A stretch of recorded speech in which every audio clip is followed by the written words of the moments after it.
Mitchell strikes again. So you're closing in on about 400 career appearances.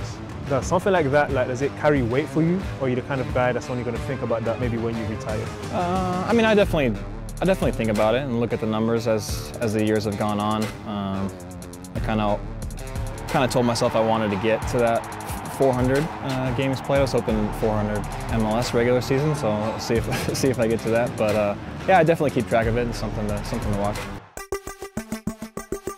When I think, and I think a lot of people think of the top American centre backs in recent years, your name's going to be up there when you retire.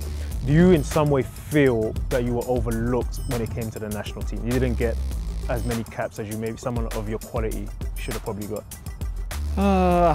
I would have liked to have been a bigger part of the national team. No doubt about it. That's something I'll look back on and regret that I didn't have a bigger part in that team. But you know, there are a lot of players that could say the same thing and who felt overlooked. So I'm fortunate enough that I was able to get some caps. You know, I think I got to 12 caps, so something to tell the grandkids. But yeah, I definitely look back and be bummed I didn't have a bigger part in that team. It might be hard, but I'll try anyway. Who's would you say is probably the hardest forward you faced in your MLS career? Like, just the guy that you knew you're playing in the next day and you're like, this is going to be a tough game. I mean, Steve Zakuani was never fun to stick it up against. I don't miss chasing you and Sana around back in the day. That was terrifying.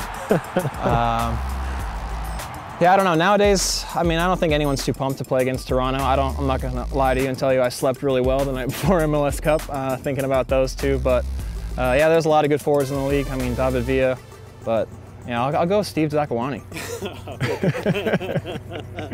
When you look back on your career, hopefully you play many more years, what's the one thing you're going to look back on and say, like, you know, I'm really glad I got to experience that moment? I mean, looking back right now, I'm very proud that I've got to win 2 MLS Cups now, and both those MLS Cups were that club's first. So I think that's something I'll always look back and be proud of, to say you were part of the team that brought the first championship to that club. Is something that's special to me. Hey guys, I'm Chad. So happy to be here, share this moment with you guys. We love you. Let's win another one! Your 14th season now, played with a lot of people. Do you have a favorite teammate? Might lose some friends over this, but I think my favorite teammate, I said it last year, obviously with it being his last year, but Zach Scott. I think he's just everything you want in a teammate, a friend, a leader, just the way he carries himself. It was fun to watch, and it was even funner to play alongside him. So yeah, I'll definitely go with Zach Scott. I'm just glad you didn't say Brad. No, not Brad. Obviously, the MLS Cups we know, the Defender of the Year awards, all of that. At this stage now, someone who's done pretty much everything, what still drives you? What still makes you come out every day, give everything in training, everything in games? Like, what's your motivation at this point? More. I mean, it's not over just because you did it, you know. It's always nice to do it again and again.